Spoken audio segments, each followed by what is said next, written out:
Unit 1. Getting the message across. Exercise 4B, page 7. Extract 1. Hit by a catastrophic earthquake on Tuesday. The global web appeal launched yesterday has attracted the attention of those members of the global surfing community with a good deal of public spiritedness. In less than 3 hours of being aired, the appeal had clocked up over 250,000 visitors, donating an average of £4 each. By this morning, the grand total had more than quadrupled to top the 4 million mark, and organisers were hopeful that... Extract 2. The Commercial Association Watchdog Group has issued a damning report on customer welfare performance in Internet financial transactions. During a honeymoon period following the inception of the idea some years ago, customers flocked to the e-banks in their thousands to reap the rewards offered in the form of above-average interest rates and 24-hour instant access. What they didn't bargain on was the fact that transactions conducted online are subject to network failures, computer crashes, and most importantly, hackers. The report cites dozens of instances where people have lost all... Extract 3. On behalf of the Scottish Miners Association, Barrow in Furness inshore rescue volunteers were called upon to aid 2 fishermen who were stranded 10 miles from the Cumbrian coast. What was unusual about this particular incident was the fact that the distress call did not come as a satellite-transmitted voice message, but in the form of Morse code. Fishermen John McGregor and Harry Malloy of Oxenholme, Cumbria, were surprised by a thunderstorm, which severely damaged their navigational system and their onboard communications electronic transmitter. A Morse radio, which hadn't been used in 40 years and was kept primarily as a dashboard ornament, came in extra handy in their desperate situation. Inshore rescue boats located the distressed vessel just before 4 in the afternoon. Extract 4. An overwhelming majority came out in favour of Bell's invention.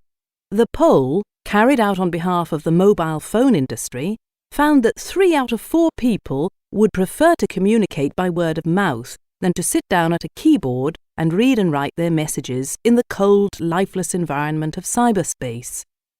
Of those who expressed their preference for phones over emails, by far the most common reason cited was that email lacked the personal element that only speech could provide. There are, of course, other factors that play a role. Exercise 22A, page 13. 1. Julie Brown speaking.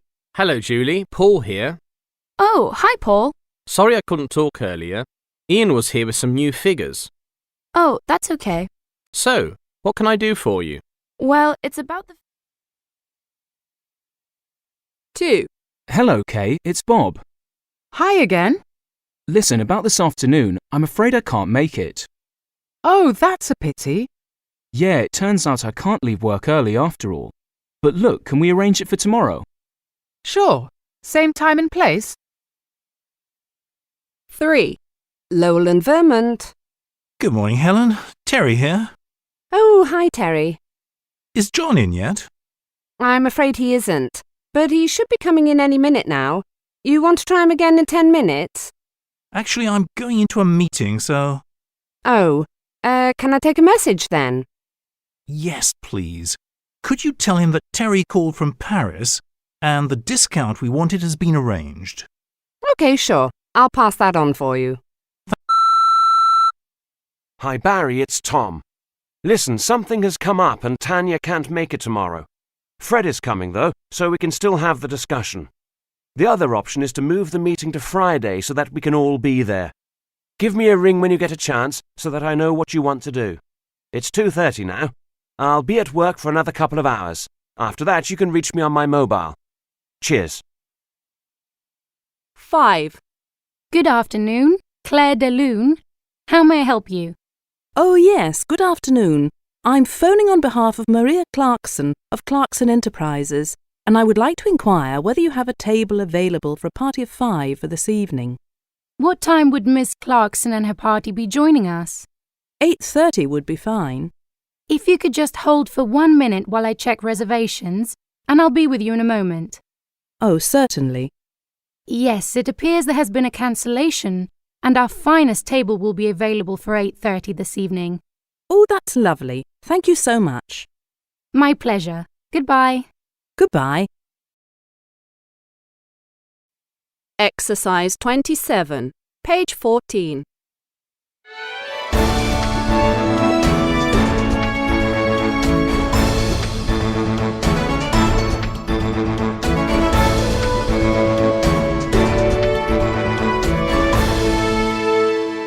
Few people are aware of what is referred to in psychology circles as impression management, the science of reacting in the right way to someone's body language.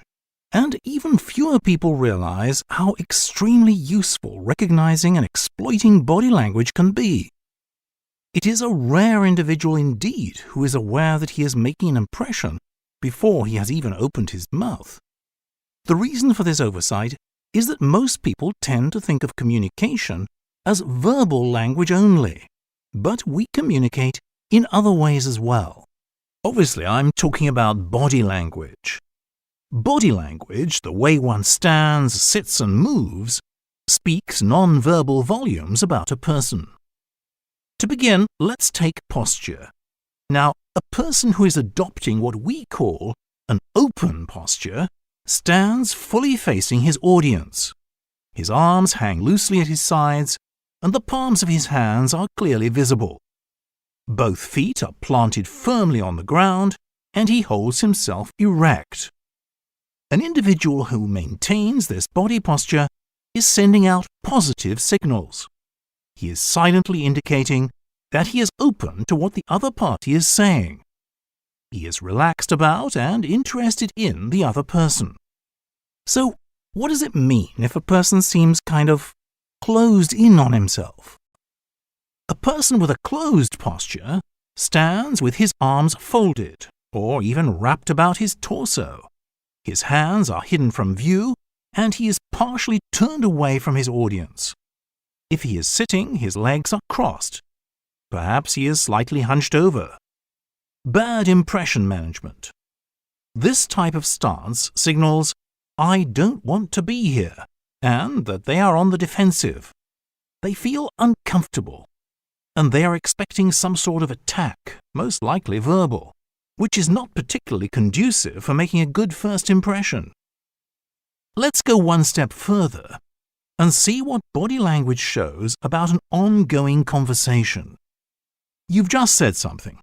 Your listener is leaning forward and looking directly at you. Good time for you to ask for a favor or a date. Why, you might ask? Well, because this person is open to what you just said. They are actively listening to you, and they are readying themselves to respond in a positive manner. And you'll know when it's not the right time to ask for that loan or raise if the person you're engaged in conversation with appears to be leaning away from you or is staring at some imaginary spot on the ceiling. This person is not accepting or even listening to what you have to say. At times like this, it's best for you to either be quiet for a moment, step back a bit, or politely end the conversation and leave. I know all this must seem perfectly obvious, but surprisingly it isn't. At least that's what we have found when doing research under test conditions.